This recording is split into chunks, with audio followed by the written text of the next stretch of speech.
Hello friends, welcome to the class. My name is Sudhir. Let's start today session. हम लोग environment ecology पढ़ रहे थे और हम लोगों ने अब पिरामिड्स के बारे में सीख लिया है। अब हम लोग आज से गैसीय साइकिल के बारे में समझने की कोशिश करेंगे। बहुत इंपॉर्टेंट टॉपिक है, बहुत कॉम्प्लेक्स टॉपिक है, तो आइए डिटेल से समझने की स्टार्ट करते हैं। गैसीय साइकिल या न्यूट्रिशन साइकिल कैसे काम करता है उसको समझने की कोशिश करते हैं। अगर आपको हिस्ट्री एंड कल्चर की क्लासेस लेनी है तो अनअकैडमी पर अभिषेक श्रीवास्तव सर की क्लासेस देख सकते हैं। डिटेल जानकारी आपको डिस्क्रिप्शन में दे दिया जाएगा। हिस्ट्री की लगभग चीज़ें सर कंप्लीट करवाते हैं, कवर करवाते हैं। इस टाइम कुछ कोर्सेज ऐसे चल रही हैं जो कि करंट ओरिएंटेड हिस्ट्री की क्लासेस चल रही हैं, जो कि आपको प्रीलिम्स में बहुत हेल्प करने वाली हैं। साथ ही साथ मेंस आंसर राइटिंग प्रैक्टिस के लिए भी बहुत सारे कोर्सेज चलते हैं वहाँ पे, तो आप ये क्लासेस देख सकते हैं अनअकैडमी पर। TT100 करके कूपन कोड है, आप यूज़ कर सकते हैं ताकि आपको मैक्सिमम डिस्काउंट अवेल हो सके। चलिए देखिए, सबसे पहले देख लेते हैं पिलर जो हम लोग चर्चा कर रहे थे, कहाँ पे थे और कहाँ पर अब हम लोग चर्चा करने वाले हैं किस चीज़ की। देखिए, आज हमारा जो पिलर फर्स्ट है उसका लास्ट टॉपिक यानी 5th टॉपिक, उसको कंप्लीट कर लेंगे। जब ये कंप्लीट हो जाएगा, हालांकि एक वीडियो में कंप्लीट नहीं होगा क्योंकि गैसीय साइकिल बड़े बड़े टॉपिक होते हैं। खासकर नाइट्रोजन साइकिल तो काफ़ी बड़ा टॉपिक है। इसमें हम लोग नाइट्रोजन साइकिल के बारे में सीखेंगे, साथ ही साथ यूट्रिफिकेशन के बारे में समझने की कोशिश करेंगे, बायो टॉयलेट कैसे काम करता है इसको समझने की कोशिश करेंगे, ठीक है। एसिड रेन कैसे होता है, उसका क्या इम्पैक्ट है, वो सब चीज़ें समझने की कोशिश करेंगे, इसलिए काफ़ी बड़ा टॉपिक हो जाता है। देखो, पिलर फर्स्ट का हमने अब तक क्या समझा। एनवायरनमेंट, हैबिटेट, इकोसिस्टम समझ लिया। इकोलॉजी, प्रिंसिपल एंड ऑर्गेनाइजेशन समझ लिया। फंक्शन ऑफ इकोसिस्टम समझ लिया। एनर्जी फ्लो समझ लिया। यहाँ तक हम लोग एनर्जी फ्लो, ट्रॉपिक लेवल और पिरामिड्स के बारे में सीख चुके हैं। अब जो हमारी गाड़ी है, हमारी गाड़ी पहुंच चुकी है बायो जियो केमिकल साइकिलिंग और न्यूट्रिएंट साइकिलिंग। तो न्यूट्रिएंट साइकिलिंग या बायो जियो केमिकल साइकिलिंग के बारे में समझने की कोशिश करेंगे। बहुत इंपॉर्टेंट टॉपिक है और बहुत कॉम्प्लेक्स भी टॉपिक है, थोड़ा सा डिटेल से समझेंगे ताकि आपकी जो इससे आजू बाजू कुछ क्वेश्चंस भी डिस्कस करेंगे, जो इसके थोड़े से जितने भी पेनिट्रेशन हो रहा है इस टॉपिक का उसको टच करने की कोशिश करेंगे और इससे रिलेटेड जितने भी क्वेश्चन है उसको कोशिश करेंगे कि सॉल्व किया जाए ताकि आपका एक बेहतरीन आइडिया बन सके बायो जियो केमिकल साइकिलिंग के बारे में। तो चलिए शुरू करते हैं आज का सेशन। देखिए, जब हमारा टॉपिक कंप्लीट हो जाएगा तो उसके बाद हम लोग पिलर नंबर 2 स्टार्ट करेंगे, बायोडाइवर्सिटी वाला, वो वाला कंप्लीट कर लेंगे। उसके बाद फिर हम लोग TT एग्रीमेंट पे पहुंचेंगे जैसे से हमने पढ़ा हुआ है पहले। चलिए न्यूट्रिएंट साइकिल देख लेते हैं, पोषण चक्र देख लेते हैं। गैसियस साइकिल, न्यूट्रिएंट साइकिल, कुछ भी कह लीजिए आप इसको, बायो जियो केमिकल साइकिलिंग, अलग अलग नामों से जाना जाता है इसको। अब देखो, अब हम इस वाले पूरे चैप्टर में समझने की कोशिश करेंगे कि कैसे ये कार्बन कैप्चरिंग होती है, कार्बन सिक्वेस्ट्रेशन टेक्नोलॉजी क्या होती है, कैसे न्यूट्रिएंट्स इनपुट होता है, कैसे न्यूट्रिएंट आउटपुट होता है, न्यूट्रिएंट लॉस कैसे होता है, उसके अलावा ऑर्गेनिक मैटर कैसे डिके होते हैं, माइक्रो ऑर्गेनिज्म का क्या रोल है, नाइट्रोजन साइकिल कैसे काम करती है, नाइट्रिफिकेशन के लिए कौन से बैक्टीरिया जो एजेंट हैं, जो स्यूडोमोनास क्या है, ये सब चीज़ें हम लोग समझने की कोशिश करेंगे। लेग्यूम नोड्यूल्स का क्या रोल है, बड़ी इंपॉर्टेंट चीज़ हैं जो हमको समझना चाहिए। चलिए शुरू करते हैं आज की ये वाली क्लास। देखो, मेजरली 15 से 25 एलिमेंट हैं जो इस प्लैनेट पे हेल्थ और प्लांट्स की जो वेलबींग है उसको मेंटेन करने के लिए ज़रूरी है। अगर ये 15 से 25 एलिमेंट अगर एक निश्चित अमाउंट में रहें तो यहाँ पे लाइफ संभव हो पाती है। अगर किसी भी तरीके से ये 15 से 25 जो एलिमेंट हैं उनका अगर कंसंट्रेशन बिगड़ता है तो इस अर्थ पे, हमारी प्यारी धरती पे रह पाना बड़ा मुश्किल हो जाता है। उनमें से कुछ जो है बहुत ज़्यादा इंपॉर्टेंट है, जिसमें कार्बन है, हाइड्रोजन है, ऑक्सीजन है, नाइट्रोजन है, फॉस्फोरस है, जिसको हम लोग कवर करने वाले हैं, हम लोग देखने वाले हैं। ये तकरीबन 97% हमारी बॉडी का हिस्सा बनाती है और 95% मास ऑल अदर लिविंग बीइंग, और जितने भी लिविंग बीइंग्स हैं उनका मास बनाती है, ठीक है। कहने का मतलब है जितना हमारे बॉडी स्ट्रक्चर है उसका 97% जो मेकअप होता है वो इन्हीं कुछ एलिमेंट से होता है। यही हमारे बॉडी के मेन एलिमेंट हैं, इंग्रेडिएंट कह सकते हो। सब्जी बनाते हैं तो इंग्रेडिएंट चाहिए होता है, प्याज चाहिए होता है, उसके अलावा मसाले चाहिए होते हैं, सब्जी चाहिए होती है। उसी प्रकार एक बॉडी बनाने के लिए कुछ इंग्रेडिएंट की ज़रूरत होती है।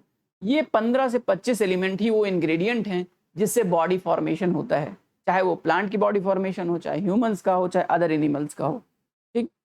अब क्या होता है कि नेचर ने तो नेचुरली इनका कंसंट्रेशन मेंटेन कर दिया।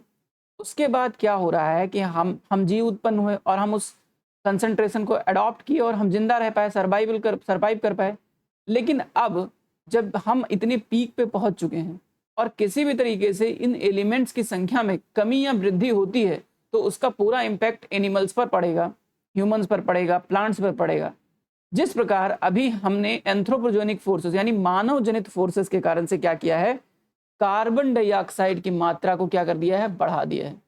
CO2 की, कार्बन की मात्रा को क्या कर दिया है, बढ़ा दिया है, जिसके चलते क्या हुआ है कि ग्रीन हाउस गैसेस का इमिशन बढ़ गया है, जिसके चलते क्या हो रहा है, ग्लोबल वार्मिंग। तो ग्लोबल वार्मिंग की जो समस्या हो रही है, ये क्यों हो रही है? क्योंकि ये जो 15 से 25 गैसेस थी, उनमें से एक गैस जिसका नाम है कार्बन, उसकी संख्या क्या हो रही है, बढ़ रही है।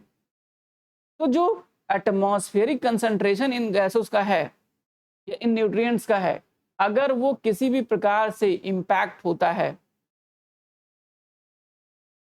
तो उसका सीधा इफेक्ट हमारी डे टू डे जिंदगी में पड़ेगा, बहुत सारे एनिमल्स पर पड़ेगा, कुछ मर जाएंगे, कुछ जिंदा रह पाएंगे। ऐसे पहले भी हो चुका है। डायनासोर्स का एक्सटेंशन अभी एग्जैक्टली नहीं पता है किस रीजन से हुआ, लेकिन एटमॉस्फेरिक कंसंट्रेशन में चेंजेस के कारण से डायनासोर्स का एक्सटेंशन हो गया। गौरैया खत्म हो रही है, गिद्ध खत्म हो रहे हैं। क्यों खत्म हो रहे हैं? क्योंकि न्यूट्रिएंट साइकिल में बदलाव हो गया। उस बदलाव के कारण से वो उनके लिए एटमॉस्फेयर सूट नहीं किया। कभी खुदा न खास्ता ऐसा हो जाए कि ये न्यूट्रिएंट साइकिल में ऐसा बदलाव हो जाए जो ह्यूमंस के लिए खराब हो जाए, ह्यूमंस उसमें सस्टेन ना कर पाए। सपोज करो कि हीलियम गैस ज़्यादा बढ़ जाए।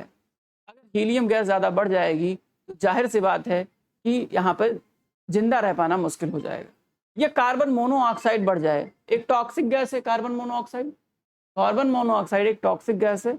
अगर किसी भी तरीके से कार्बन मोनोऑक्साइड की मात्रा बढ़ जाए अगर एटमॉस्फेयर में, तो क्या ह्यूमंस की लाइफ संभव है? संभव नहीं है। ह्यूमन नहीं, जितने भी इंपॉर्टेंट एनिमल्स हैं उनमें से किसी का भी लाइफ संभव नहीं है, सब मरना स्टार्ट कर देंगे, क्योंकि ये टॉक्सिक गैस है। तो इसी प्रकार कहा जाता है कि कभी भी एटमॉस्फेरिक कंसंट्रेशन नहीं बिगड़ना चाहिए। अगर एटमॉस्फेरिक कंसंट्रेशन बिगड़ा तो बड़ा मुश्किल हो जाएगा कि चीज़ें हम ठीक तरीके से कर पाएँ। अब तलक जो हमने पढ़ा है उसमें हमने इकोसिस्टम में जो चीज़ें समझी उसका क्या मेन रोल है। अब तलक इकोसिस्टम, निकेत, हैबिटेट, ये सब चीज़ें पढ़ी, उसका मेन फंक्शन क्या था? उसका मेन फंक्शन ही था एनर्जी फ्लो और न्यूट्रिएंट साइकिल्स को मेंटेन करना या न्यूट्रिएंट सर्कुलेशन को मेंटेन करना। इकोसिस्टम का मेजर फंक्शन यही है कि भैया कैसे करके एनर्जी बढ़ाओ, एनर्जी एक पोषण स्तर से दूसरे पोषण स्तर में लेके जाओ और न्यूट्रिएंट साइकिल एक जगह से दूसरे जगह पहुंचाओ। यही तो मेजर काम है इन्वायरमेंट का, ये कोर लाइन है इन्वायरमेंट का, इसके अलावा कोई काम नहीं है। यही काम है इन्वायरमेंट का, इकोसिस्टम का। ठीक है, ये बड़ा क्रीम लाइन है कि energy flow and nutrient circulation of the major function of the ecosystem, यही मेजर फंक्शन है। और इसी को कहा जाता है, जो हम ये न्यूट्रिएंट साइकिल पढ़ने वाले हैं, इसी को कहा जाता है बायो जियोकेमिकल साइकिलिंग। ठीक, तो आई होप कितनी बात क्लियर हुई होगी। अब स्टार्ट करते हैं हम अपना पहला साइकिल। देखो मेजरली क्या है, दो प्रकार के साइकिल हैं। यहाँ पे एक बारी थोड़ा सा मैं चीज़ें लिख देता हूँ आपके लिए। दो प्रकार की मेजरली साइकिल होती है। एक तो गैसियस साइकिल होती है। अगर मैं साइकिलिंग की बात करूँ तो एक होती है गैसियस साइकिल।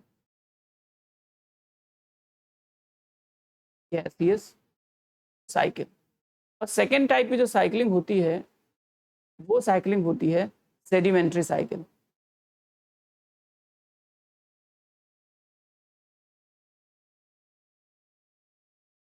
सेडिमेंट्री साइकिल दो प्रकार की। अगर मैं न्यूट्रिएंट साइकिल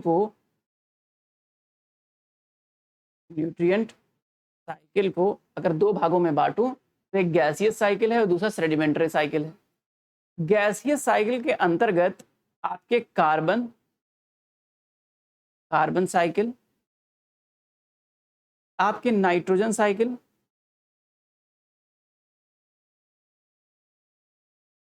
ठीक है,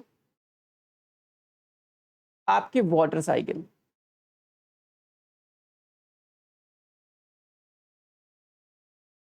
वाटर साइकिल। ये 3 प्रकार के साइकिल आते हैं गैसियस साइकिल में। ठीक, अब बात करें अगर सेडिमेंट्री साइकिल में, सेडिमेंट्री साइकिल में कौन से आते हैं, तो जो सेडिमेंट हो, ऐसे जो सेडिमेंट हो, गैस ना हो, जो सेडिमेंट हो, ठीक है, उनको सेडिमेंट्री साइकिल में रख देंगे।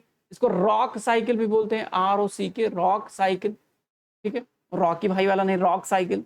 ठीक है, इसमें कौन होगा, इसमें पहला साइकिल आता है फॉस्फोरस का, फॉस्फोरस साइकिल। एंड सेकेंड जो आता है इसमें आता है सल्फर साइकिल।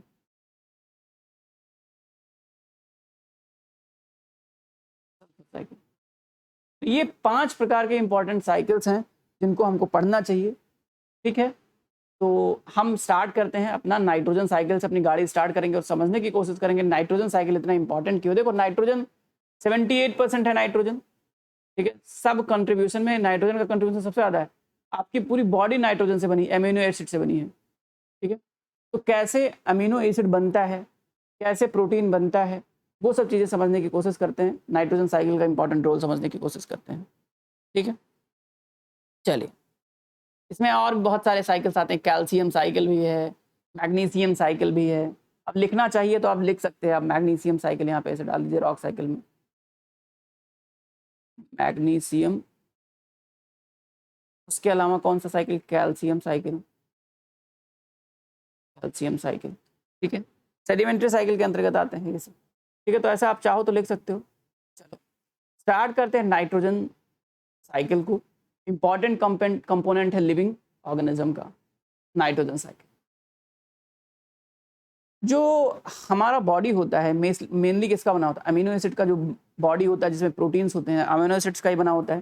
प्रोटीन से ही हमारी पूरी बॉडी बिल्डिंग होती है, बॉडी बिल्डिंग मटेरियल से। तो नाइट्रोजन साइकिल है एक इम्पॉर्टेंट साइकिल है जो कि लिविंग बीइंग के लिए जो मेजर रिक्वायरमेंट, जैसे कि अमीनो एसिड, जो लिविंग बीइंग है उसकी जो मेजर रिक्वायरमेंट है जैसे अमीनो एसिड। ठीक, सेकेंड रिक्वायरमेंट क्या है, प्रोटीन्स।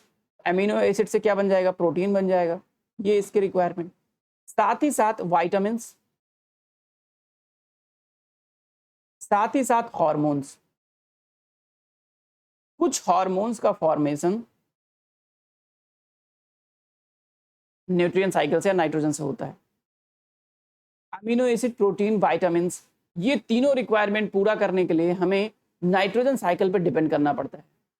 और अगर किसी भी तरीके से नाइट्रोजन साइकिल पॉसिबल नहीं हुआ तो बॉडी बिल्डिंग मटेरियल जो प्रोटीन है ये फॉर्म नहीं हो पाएगा और किसी भी तरीके से बॉडी सस्टेन नहीं करेगा। ठीक, चलिए यहाँ पे चीज़ें लिखी हुई हैं, आप चाहें तो यहाँ से देख सकते हैं कि 3 major amino acid, protein, vitamin and hormones. ठीक है, मेजर कॉन्स्टिट्यूएंट है नाइट्रोजन। अब आओ देखिए, जो ये नाइट्रोजन साइकिल है ना, ये इसका फिक्सेशन होता है, एबंडेंट बहुत ज़्यादा मात्रा में है, बट ऑटोमेटिक ऐसे नहीं कि नाइट्रोजन उठाया और तुरंत मिल गया हमको। जैसे एटमॉस्फेयर में 78% नाइट्रोजन है, 78% नाइट्रोजन है, तो 78% नाइट्रोजन ऑटोमेटिक, कोई ऑटोमेटिक प्रोसेस नहीं है कि आपके बॉडी में आके चिपक जाएगा। जैसे ऑक्सीजन, क्या कोई प्रोसेस करना पड़ता है आपको ऑक्सीजन लेने के लिए? नहीं करना पड़ता है, सिंपली ऑटोमेटिक ब्रीदिंग सिस्टम लगा हुआ है, ऑक्सीजन आपके बॉडी के अंदर गया, कार्बन डाइऑक्साइड बाहर हुआ, प्रोसेस चल रहा है। लेकिन नाइट्रोजन के साथ ऐसा नहीं है। नाइट्रोजन को क्या करना पड़ता है, फिक्स करना पड़ता है। कुछ फिक्सेशन एजेंट होते हैं जो नाइट्रोजन को फिक्स करके हमारे यूज के लायक बनाते हैं। देखिए, हमको सीधे नाइट्रोजन नहीं चाहिए होता है, किसी भी ऑर्गेनिज्म को सीधे नाइट्रोजन नहीं चाहिए होता है, उसको चाहिए होता है NO3 यानी कि नाइट्रेट। ठीक, नाइट्रेट चाहिए।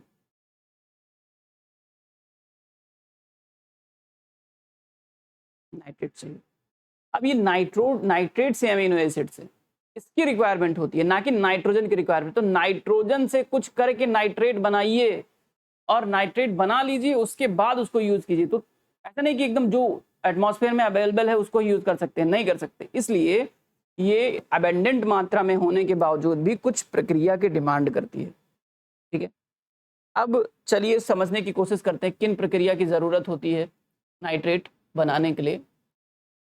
देखो, 3 तरीके हैं जिन तरीकों से नाइट्रोजन साइकिल को फिक्स किया जा सकता है, नाइट्रोजन साइकिल मेंटेन की जा सकती है। पहला तरीका है लाइटनिंग या थंडर। जब लाइटनिंग होता है, थंडर होता है, थंडर प्रोसेस से क्या होता है कि बिजली कड़कने से नाइट्रोजन नाइट्रेट में कन्वर्ट हो जाता है। एक तरीका ये, ठीक, और इसी की रिक्वायरमेंट होती है, प्लांट इसको लेते हैं, ना कि इसको लेते हैं, ठीक, इसको नहीं लेते, इसको लेते हैं। तो बिजली के कड़कने से, ठंडर होने से जब इलेक्ट्रॉन उत्पन्न होते हैं तो इलेक्ट्रॉन की मदद से नाइट्रोजन नाइट्रेट में बदलते हैं, तरीका नंबर 1। दूसरा जो तरीका है, जो इंपॉर्टेंट है, जो हमें जानना है डिटेल से, वो तरीका है बैक्टीरिया या ब्लू ग्रीन एल्गी के माध्यम से नाइट्रोजन का नाइट्रेट में बदलना। ये तरीका है। अब देखो दूसरा तरीका थोड़ा और डिटेल से समझने की कोशिश करते हैं। यहाँ पे आओ। होता क्या है कि कुछ माइक्रो ऑर्गेनिज्म होते हैं जो सर्टेन टाइप के एंजाइम रिलीज करते हैं, ठीक है, जिससे क्या होता है कि नाइट्रोजन अमोनिया में बदल जाता है। इन बैक्टीरियाज को बोलते हैं free living bacterias, free living bacteria. ये बैक्टीरियाज को बोलते हैं फ्री लिविंग बैक्टीरिया। इन बैक्टीरियाज में कुछ बैक्टीरिया का नाम है, आप देखो इसको थोड़ा सा मैं लिख देता हूं एक बारी ताकि आपको दिक्कत ना हो समझने में। पहला बैक्टीरिया का नाम है, यहाँ पे ध्यान दो, एजिटोबैक्टर। एजिटोबैक्टर पहला। दूसरा है बिजमीसिया, ठीक है। तीसरा, ये एरोबिक कंडीशन में, ये दोनों क्या करते हैं, हवा की उपस्थिति में, ऑक्सीजन की उपस्थिति, यानी कि एरोबिक, एरोबिक कंडीशन में क्या करते हैं, ये नाइट्रोजन को अमोनिया या नाइट्रेट में कन्वर्ट करते हैं, ठीक, जो यूजफुल होता है अदर प्लांट्स के लिए, ऑर्गेनिज्म के लिए। दूसरा एनारोबिक वाले अगर देखो तो पहला है जो बिना हवा की उपस्थिति में भी नाइट्रोजन को नाइट्रेट में बदल देते हैं, उनका नाम है क्लस्ट्रोडियम पहला। एंड दूसरा है आपका रोडोस्प्रोलिनियम,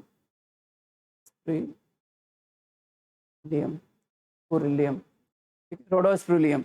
ये क्या करते हैं, ये एनारोबिक कंडीशन में, यानी कि हवा की अनुपस्थिति में,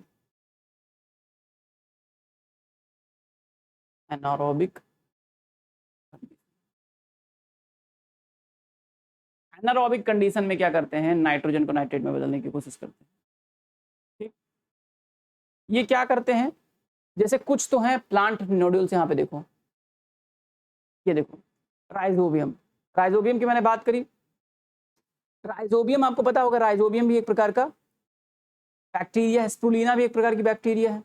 ये देखो, ये राइजोबियम जो कि कहाँ पाए जाते हैं, राइजोबियम जो प्रोटीन युक्त पदार्थ, प्रोटीन युक्त जो रूट नोड्यूल्स होते हैं, जैसे कि ये सब दाल का जड़, उसमें क्या होता है राइजोबियम, और ये स्प्रुलिना, स्प्रुलिना तो समुद्र में पाया जाता है, राइजोबियम की भी तो बात कर लेते हैं।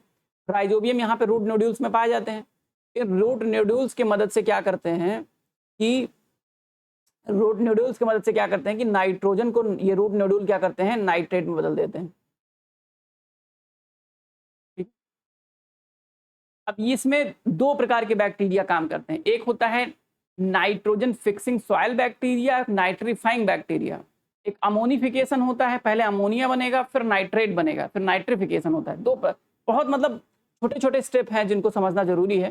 देखो, अब देखो सबसे पहले हमने क्या किया, हमको ऑक्सीजन में नाइट्रोजन था, नाइट्रोजन इस प्लांट में गया, प्लांट में क्या था, प्लांट में था राइजोबियम बैक्टीरिया, राइजोबियम बैक्टीरिया को नाइट्रोजन फिक्सिंग बैक्टीरिया बोलते हैं।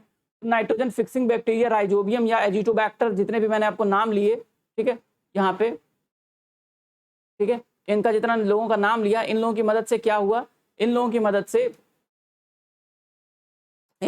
से क्या हुआ कि ये नाइट्रोजन का अमोनिफिकेशन हुआ, ये अमोनिया में बदला, नाइट्रोजन फिक्सिंग सॉइल बैक्टीरिया से क्या हुआ, अमोनिया में बदला, NH4, ठीक है, अमोनियम बदल गया, अब अमोनिया को नाइट्रिफिकेशन, अब नाइट्रिफिकेशन बैक्टीरिया की जरूरत है जो नाइट्रिफिकेशन काम करते हैं, जिसमें एजिटोबैक्टर, क्लस्ट्रोडियम वगैरह आ गया। ये क्या करेंगे, इस अमोनिया को नाइट्रेट में बदलेंगे और फिर नाइट्रीफाइंग बैक्टीरिया, यहाँ पे भी एक प्रकार की बैक्टीरिया की मदद से ये नाइट्रेट क्या होगा, ये नाइट्राइट क्या होगा, नाइट्रेट में बदल जाएगा। तो सबसे पहले अमोनिया बना, अमोनिया से नाइट्राइट बना, नाइट्राइट से नाइट्रेट बना, नाइट्रेट बनने के बाद क्या हुआ कि इस प्लांट के यूज में आया। अलग अलग जगहों पर अलग अलग बैक्टीरिया यूज होते हैं, लेकिन कुछ इंपॉर्टेंट बैक्टीरिया जिनका मैंने नाम लिखा है वो एक प्रकार के नाइट्रीफाइंग बैक्टीरियाज हैं, जिनको आपको याद रखना है कि हाँ, नाइट्रोजन से नाइट्रेट बनाने में इन्हीं कुछ बैक्टीरियाज का यूज होता है। कुछ एरोबिक हैं, कुछ एनारोबिक हैं, ठीक है। इसी प्रकार अगर ये प्रक्रिया समुद्र में हो रही हो तो समुद्र में एक्वेटिक इकोसिस्टम में देखो, एक्वेटिक इकोसिस्टम में स्प्रुलिना, स्प्रुलिना क्या है, स्प्रुलिना एक प्रकार की ब्लू ग्रीन एल्गी है, एल्गी है स्प्रुलिना। ये एक्वेटिक इकोसिस्टम में साइनोबैक्टीरिया, वहां पे भी बैक्टीरिया होते हैं, साइनोबैक्टीरिया की मदद से नाइट्रोजन का नाइट्रिफिकेशन किया जाता है और नाइट्रेट में बदलने की कोशिश की जाती है। वहां पर भी कुछ लोग मदद करते हैं, जैसे कि कुछ एक नाम आप लिख लीजिए जो समुद्र में काम करते हैं। पहला नाम है, यहाँ पे आप लिख लो, समुद्र में जो नाइट्रोजन को नाइट्रेट में बदलने की कोशिश करते हैं, नोस्टोक। दूसरा है स्प्रुलिना, इसमें बहुत एनर्जी होती है स्प्रुलिना में। जिनको बहुत ज़्यादा वीकनेस होती है ना, उनको स्प्रुलिना खाना चाहिए। लेकिन समस्या क्या है ना, एनाबिना। ये तीन हैं जो ब्लू ग्रीन एल्गी के एग्जांपल्स हैं, जो नाइट्रोजन फिक्सेशन का काम करते हैं। जो फिक्सेशन का काम करेगा आप उसको खाइएगा तो ऑब्वियसली आपको नाइट्रोजन या अमीनो एसिड की कमी नहीं होगी। तो बॉडी बिल्डिंग मटेरियल अगर किसी को हैवी बॉडी बनानी होती तो उसको स्प्रुलिना खिलाया जाता है। स्प्रुलिना एयर जो स्पेस में जाते हैं साइंटिस्ट, उन लोगों को खाने का व्यवस्था भी स्प्रुलिना ही करता है, स्प्रुलिना को ही खाते हैं वो लोग। स्प्रुलिना में बहुत एनर्जी होती है, जिसके चलते क्या होता है कि उनकी जो एनर्जी रिक्वायरमेंट होती है स्प्रुलिना से फुलफिल हो जाती है, इसलिए स्प्रुलिना को वो लोग खाते हैं। तो स्प्रुलिना एक प्रकार की ब्लू ग्रीन एल्गी है जो कि नाइट्रोजन फिक्सेशन के करवाने में बहुत मदद करती है, ठीक है। ओके, ये मैंने आपको बता दिया कि देखो कैसे बन रहा है, एक बार देख लो कैसे बन रहा है। इधर प्लांट है, प्लांट में कुछ बैक्टीरिया निकल के आए जिसने अमोनिफिकेशन किया तो अमोनियम बन गया, अमोनियम का नाइट्रिफिकेशन हुआ तो नाइट्राइट बना, नाइट्राइट का फिर नाइट्रिफाइंग बैक्टीरिया की मदद से इसको नाइट्रिफिकेशन किया गया तो नाइट्रेट बना, नाइट्रेट का यूज किया प्लांट, प्लांट को खाए पशु और पशुओं में पहुंच गया क्या, नाइट्रोजन। इस प्रकार एटमॉस्फेयर से नाइट्रोजन निकल के आया, इस प्रकार एटमॉस्फेयर से नाइट्रोजन एनिमल्स में पहुंचा, प्लांट्स में पहुंचा, ये कहने का मतलब है। अब ये प्लांट्स में पहुंच तो गया, लेकिन क्या आपको पता है कि प्लांट से वापस या एनिमल से वापस इस नाइट्रोजन को निकालना भी पड़ता है, जिसको बोलते हैं डीनाइट्रिफाइंग प्रोसेस या डीनाइट्रिफिकेशन बोलते हैं उसको, ठीक है। तो डीनाइट्रिफिकेशन, जैसे मान लो कोई ऑर्गेनिज्म मर गया, ऑर्गेनिज्म मर गया तो उसको डिकम्पोजिशन प्रोसेस होगा। डिकम्पोजिशन प्रोसेस में जिन बैक्टीरिया का यूज किया जाएगा उन बैक्टीरिया को बोलते हैं डीनाइट्रिफाइंग बैक्टीरियाज। डीनाइट्रिफिकेशन क्यों करना पड़ता है, ताकि जो ये नाइट्रेट है वो फिर से नाइट्रोजन में बदल सके। जैसे यहाँ पे समझने की कोशिश, नाइट्रोजन चलो यूज हो गया, प्लांट में पहुंच गया, लेकिन जब ये प्लांट मरेगा तो वापस भी एटमॉस्फेरिक कंसंट्रेशन मेंटेन करना है, नहीं करना है, एटमॉस्फेरिक कंसंट्रेशन मेंटेन करना है। जब एटमॉस्फेरिक कंसंट्रेशन मेंटेन करना है तो वापस इस नाइट्रेट को नाइट्रोजन में बदलना पड़ेगा। तो ये वापस अपने आप नहीं बदलेगा, या कोई नॉर्मल बैक्टीरिया जिसको नाइट्रेट को नाइट्रोजन में नहीं बदल सकते हैं। इसके लिए दो इंपॉर्टेंट बैक्टीरियाज हैं जो नाइट्रोजन को नाइट्रेट में बदलते हैं, जिनका नाम है स्यूडोमोनास और थायोबैसिलस। स्यूडोमोनास, PSEUDOMONAS, स्यूडोमोनास और थायोबैसिलस, THIOBACILLUS, थायोबैसिलस और स्यूडोमोनास। ये दो इंपॉर्टेंट बैक्टीरियाज हैं जो नाइट्रेट को नाइट्रोजन में बदलते हैं। और यही यूपीएससी में क्वेश्चन पूछा गया कि क्या बायो टॉयलेट में क्या होता है, नाइट्रो, यही तो होता है। जैसे मल में क्या चीजें होती हैं, इसी प्रकार की चीजें होती है, सल्फर होता है, ऑक्सीजन होता है, और खासकर ज्यादा क्या होता है, नाइट्रोजन होता है या एमिनो एसिड होता है। तो उसको वहां से वाटर कंटेंट या अमोनिया बाहर करने के लिए क्या करना पड़ता है, डीनाइट्रीफाइंग करना पड़ेगा। इसलिए बायो टॉयलेट इसी कॉन्सेप्ट पे काम करता है। और वहां पर यही दो बैक्टीरिया, स्यूडोमोनास और थायोबैसिलस बैक्टीरिया, जाएंगे और जितना भी मल है उसको डीनाइट्रीफाइंग कर देंगे और वाटर कंटेंट और छोटे छोटे सरल कंटेंट में उसको तोड़ के अलग कर देंगे। स्यूडोमोनास और थायोबैसिलस का काम है डीनाइट्रीफाइंग करना। ठीक है, ओके। एक्सेस हो जाता है नाइट्रोजन का कभी लिविंग ऑर्गेनिज्म में, तो बहुत सारी तरीके से बाहर होता है, जैसे यूरिया, यूरिक एसिड, ठीक है, which is converted to ammonia. Ammonia में इसको कन्वर्ट किया जाता है, जिसको प्लांट डायरेक्टली यूज कर सकते हैं। ठीक है, डीनाइट्रीफाइंग बैक्टीरिया की मदद से हम क्या करते हैं, इसको मेथेन में कन्वर्ट करते हैं। डीनाइट्रीफाइंग बैक्टीरिया क्या करता है, एक मिनट, ये जो स्यूडोमोनास और थायोबैसिलस है, ये स्यूडोमोनास और थायोबैसिलस क्या करेगा कि सबसे पहले मेथेन में बदलेगा और कुछ पानी के कंटेंट रिलीज करेगा और कुछ कार्बन के कंटेंट रिलीज करेगा। कितने में बदल देगा, जो हमने हमारे बॉडी में नाइट्रोजन है उसको। हाँ, जब जब आप पढ़ेंगे, बायो टॉयलेट पढ़ेंगे ना, तो बायो टॉयलेट में चीजें बहुत क्लियर हो जाएंगी। ठीक है, चलो। और है जो जिस तरीके से नाइट्रोजन फिक्सेशन किया जाता है, वो तरीका है आपका इंडस्ट्रियल फर्टिलाइजर्स इंडस्ट्री। ये फर्टिलाइजर्स इंडस्ट्री सीधे नाइट्रोजन को केमिकल प्रोसेस के थ्रू क्या करते हैं, अमोनिया में बदलने की कोशिश करते हैं, और उसके बाद इसको चारा के तौर पे यूज़ करते हैं, खेतों में फसलों में डाला जाता है। उसके बाद ये प्लांट्स में पहुंच जाता है, प्लांट्स को हम खाते हैं। जैसे मान लीजिए गेहूँ में क्या करते हैं, फर्टिलाइजर डालते हैं, फर्टिलाइजर गेहूँ में पहुँच गया और गेहूँ से हमारे बॉडी में पहुँच गया। तो ये तीसरा तरीका है जिन तरीके से नाइट्रोजन साइकिल मेंटेन की जाती है, नाइट्रोजन फिक्सेशन किया जाता है। 3 तरीके थे, आई होप के तीनों तरीके आपको समझ में आए होंगे। अब इसको समझने में कोई दिक्कत नहीं होगी। अब इसको देखो, मेरा मेजर काम था ये सेकंड वाला बताना।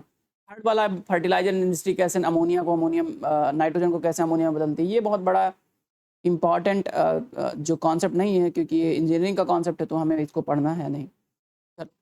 अब आते हैं एक कोलंबो डिक्लेरेशन पे। कोलंबो डिक्लेरेशन आया था नाइट्रोजन फिक्सेशन पे, क्षमा कीजिए, देखिए नाइट्रोजन फिक्सेशन पे आया था Colombo declaration. Colombo declaration UNEP ने स्टार्ट किया था, given by UNEP for sustainable management of nitrogen pollution. Nitrogen pollution से निपटने के लिए एक सस्टेनेबल तरीका स्टार्ट किया गया था 2003 में। नाइट्रोजन पॉल्यूशन जो बहुत ज़्यादा होता है, क्या क्या पॉल्यूशन होता है मैं आपको बताऊंगा, अभी आगे आगे आएगा स्लाइड। कि नाइट्रोजन पॉल्यूशन बहुत ज़्यादा यूट्रिफिकेशन होता है। यूट्रिफिकेशन क्या चीज़ होता है, ठीक है, एसिड रेन भी होता है इससे।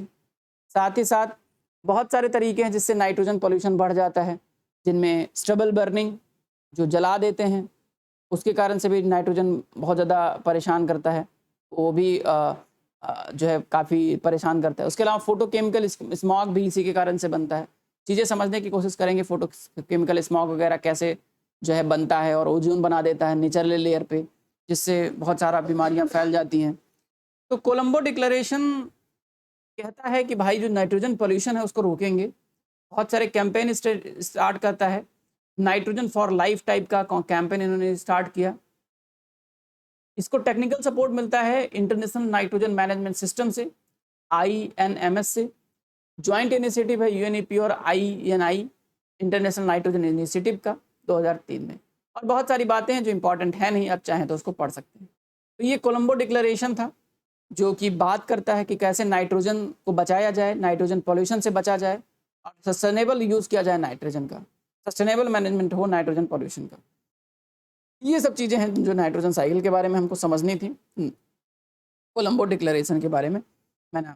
बाकी ये चीज़ें फ्री लिविंग बैक्टीरिया कैसे नाइट्रोजन को नाइट्रेट या अमोनिया में कन्वर्ट करते हैं, उसी चीज़ के बारे में लिखा हुआ है। चीज़ें मैंने आपको समझा दी हैं लिखित फॉर्मेट में, यहाँ पे कैसे एजिडोबैक्टर, बेंजामीसिया, उसके अलावा क्लस्ट्रोडियम, ये सब जो है ट्रुलीना वगैरह, एनाबीना वगैरह, ये सब जो है अपना अलग अलग तरीके से काम करते हैं। ये मैंने आपको पहले ही समझा दिया, ठीक है, ओके। चलो, nitride are converted into nitrate by bacteria, nitrobacter होते हैं, उनके द्वारा इसको कन्वर्ट किया जाता है, अमीनो एसिड में कन्वर्ट किया जाता है ताकि उसको यूज़ किया जा सके, इसी को नाइट्रिफिकेशन बोलते हैं। यही सब प्रोसेस यहाँ पे लिखा हुआ है, ठीक है। चल, अब वही कैसे क्या क्या डिनाइट्रिफिकेशन का क्या प्रोसेस है, थायोबैसिलस और स्यूडोमोनास के बारे में बताया हुआ, जो मैंने आपको समझा दिया कि थायोबैसिलस और स्यूडोमोनास किस प्रकार से डिनाइट्रीफाइंग बैक्टीरियाज हैं जो यूज़ किए जाते हैं डिनाइट्रिफिकेशन में, ठीक है। अब बायो टॉयलेट में हम लोग इसी को यूज़ करेंगे। अब अगला जो कॉन्सेप्ट आता है, why is excess nitrogen is bad, अधिक नाइट्रोजन क्यों खराब है, इस चीज़ को समझने की कोशिश करेंगे। चलिए इसको समझने की कोशिश स्टार्ट करते हैं। फिलहाल मुझे लगता है कि ये टॉपिक बड़े बड़े टॉपिक हैं जिनको हमको डिटेल से समझना चाहिए। Why is excess nitrogen is bad, बड़ा इंपॉर्टेंट टॉपिक है, इसको समझना भी बहुत अच्छे तरीके से चाहिए। तो इसको हम लोग समझेंगे नेक्स्ट टॉपिक में, eutrophication, acid rate, global warming, photochemical smog, ठीक है। ये सब चीज़ें हम लोग समझने की कोशिश करेंगे, लेकिन समझेंगे नेक्स्ट इंपॉर्टेंट चैप्टर में, ठीक है। अगले वीडियो में इसको समझने की कोशिश करेंगे। एक वीडियो में बहुत ज़्यादा भारी भरकम नहीं, आप लोग थोड़ा कमेंट करके मुझे बता सकते हैं कि भाई तुमको छोटे छोटे वीडियो चाहिए या बड़े बड़े वीडियो चाहिए, ऐसा करके भी आप बता सकते हैं कमेंट सेक्शन में। हालांकि आप लोग ये चीज़ तो करते नहीं हैं, पर कोई बात नहीं, हम अपना फ़र्ज़ निभाएंगे जब तक हम में है जान, ठीक है। फोटोकेमिकल स्मॉग और ये सब चीज़ें बहुत इंपॉर्टेंट टॉपिक है जिसको हम लोग आगे समझने वाले हैं। यूट्रिफिकेशन क्या भला है, एसिड रेन कैसे काम करता है, ग्लोबल वार्मिंग क्या कैसे इम्पैक्ट करता है, और बायो टॉयलेट कैसे काम करता है, इसमें डाल लीजिए कि बायो टॉयलेट्स, इसके बारे में समझने की कोशिश करेंगे हम। तो ये बड़े इंपॉर्टेंट टॉपिक हैं जिसको हमको समझना है, समझेंगे हम लोग नेक्स्ट क्लास में। मैंने जैसा कि पहले बताया कि आपको अनअकैडमी पे अगर क्लासेस लेनी है तो नीचे यहाँ पे नीचे एक रोलिंग टेक्स्ट चल रहे हैं, इसमें सारी जानकारी दी हुई है। हिस्ट्री एंड कल्चर की क्लासेस आपको देख सकते हैं, यहाँ पे TT100 करके कूपन कोड दिया हुआ है, आप इसको यूज़ कीजिए। कमेंट सेक्शन में मुझे बताइए कि आपने इसको यूज़ किया है, ताकि अनअकैडमी पर आपको मैक्सिमम डिस्काउंट अवेल हो सके। बाकी जहाँ तक रही बात यहाँ के कोर्सेज़ की, कमेंट सेक्शन में बताते रहिए, अप्रिसिएट करते रहिए, या जो भी आपको जैसा भी लगे आप वो करते रहिए, ताकि चीज़ों को आगे बढ़ाया जा सके ठीक तरीके से। Thank you so much for watching, thank you so much, keep sharing with your friends.